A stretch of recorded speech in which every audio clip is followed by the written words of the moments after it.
What's going on, coin traders and Algo fam? We are looking at Algorand, ALGO on that ticker. Very nice looking chart setup actually, and we're going to be talking about it here in the show today, but we did set our current trend high anyway at 2232. So 22.32 cents. That did also mark our volume climax here. Volume for Algorand coming in was 80.774 million. So pretty substantial there, and then right after did see our pretty big sell-off of about 25%, and then now we are and have been entering into this little bit of a tightening range. But the good thing is right now, especially with the current candles that we're looking at, we have found a very nice back test and confirmation of support. You see this nice long lower wick showing a lot of buying that ultimately resulted in this nice bullish body candle, now with a little bit of that follow through. So great sign. That's exactly what we do want to see in this type of pattern. So we know that especially with 3 days of just huge upside here, and even in the final candle, we were looking at a very nice upside move, so about 20%. Obviously only ended up finishing about 10 here, about 8, because we did have a pretty substantial upside wick, about 10% wick. But anyway, so yeah, on this daily chart, like we mentioned, kickoff and support of the 12-period EMA, especially after essentially confirming and backtesting. Obviously, we did have a little bit of a break and close here. That's kind of an anomaly. We will forget about that anyway. But so ever since flipping bullish on this chart, having a nice bullish cross of these exponential moving averages, just ran up, consolidated, very nice consolidation pattern, continuation breakout, now into another consolidation pattern. And so as long as we do get a little bit more continuation of that, then I would expect actually a little bit of continuation to the upside.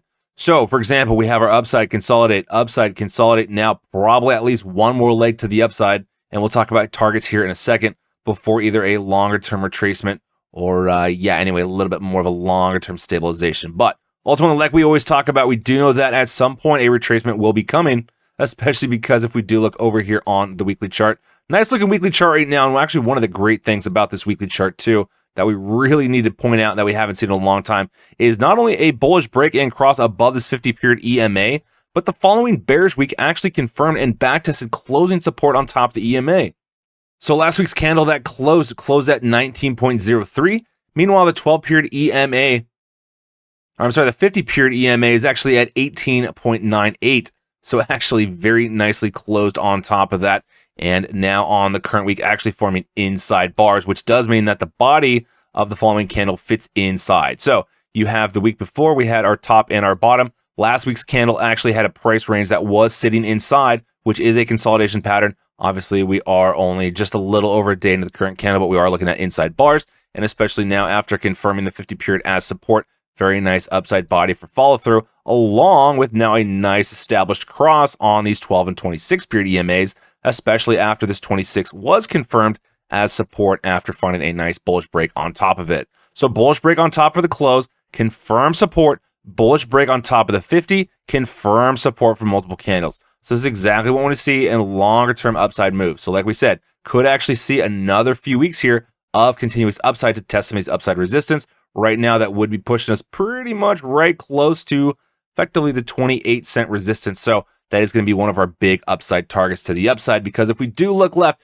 big point of support prior to the FTX flush last November. And then obviously on that bounce, big point of resistance as well, confirming resistance of the 26 period. So one of the things too about the last weekly chart is that if we do zoom out, you can actually see the amount of volume here that did come in. So last week's volume was 274.23 million. The previous week, which was the week that broke it, a little bit less at 276. So a lot of that ultimately was bullish volume, but we do know that the price ultimately couldn't hold, which is why the candle did close bearish. Not to say all of that was bearish volume though. Now, I do want to look at technicals for the weekly here since it's been a minute, and specifically focus on the RSI and stochastic RSI. So if we look at this relative strength index, when we did cross the 50, we actually closed for the RSI at 68.78. So still under that 70 line, dipped down a little bit on the consolidation week, and now at a little bit of upside direction. But if we actually could see continuation and breakout, that would actually be a little bit more of that opportunity to see this RSI get over the 70 line. So if we zoom out, the last time that actually happened, even on a little blip scale, was our previous effective trend high. And then the last time prior to that too as well was the trend high before the summer cool down of 21 before, coming in at our trend high right above 250. And so other thing that I do want to look at too, besides just the RSI, is actually the stochastic RSI. And so you can see well above right now the 80 line and looking like we are going to see a little bit of cross. So this oscillator is going to have an opportunity to retrace back to the downside. So you can see every time it did get above the 80 and actually cross, we did have retracement, which ultimately did lead to a price sell down. And so right before the FTX flush as well, we were hovering right around the 80 line. But now since we're established way higher than that, so we are looking at 94 for both. And last time we were anywhere close to this level was actually back in February of 21 when we actually did get overbought indicators as well on this weekly. Overbought RSI that ultimately crossed bearish and retraced. And so typically what happens in this instance is that we have seen a little bit of a prolonged sell-off before a bottom does come in. Now, we haven't really fully experienced this coming off of a bear market, essentially a prolonged bear market, but coming right off the launch when we were in kind of a bearish state, we got something around this type of pattern back in August of 2020, which is actually when the channel started covering Algorand here. And so if we focus on this event and actually zoom in, then I just want to pretty much talk about the chart here as well, because on this weekly chart, you can see, especially on the moving averages here, nice bullish cross, had a nice little rally inside bars, and then ultimately did see a pretty big retracement. But along with that, we did see a sustained pullback across the rest of crypto space. So if we do see a pullback for Algorand, that's pretty much what we're going to be expecting, is a bigger, longer sell-off for the rest of crypto space as well. And I don't know necessarily if the rest of the crypto space is ready to see it just yet. But if we go ahead and look at targets for a pullback, then a full and complete sell-off in that instance would be about a 70% sell-off. Now, definitely, like we said, not expecting that. And even if we do look at a Fibonacci retracement from the March COVID low up to the current trend high right now, that would be down to the 78.6 retracement, which is an extremely relevant line. So we found nice support prior to the spike, found big resistance on this level as well. A lot less exposure and circulating supply in that instance, though, back during 2020. So it actually was a little bit more of a volatile time. And like we said, especially since that wasn't coming off of a prolonged 2-year bear market with a lot of other crypto excitement and hype coming up. And so now I do want to flip over into the 2-day chart, since we do like our 2-day chart, specifically looking at the 12-period EMA. Extremely nice support this whole rally and ride to the upside. So every time we do see a test and a touch, it does confirm very nice support on this 2-day chart above the 12-period exponential moving average.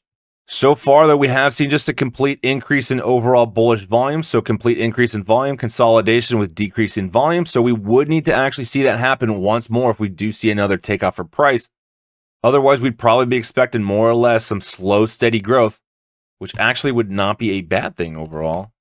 Now, I do want to flip over here into the 4-hour chart, because looking at this setup is very similar to what we actually experienced here back in the middle to end of November here. So we actually ran up, set a tightening range, ran up, made a little new high really quick, then retraced and actually found a low below the closing levels.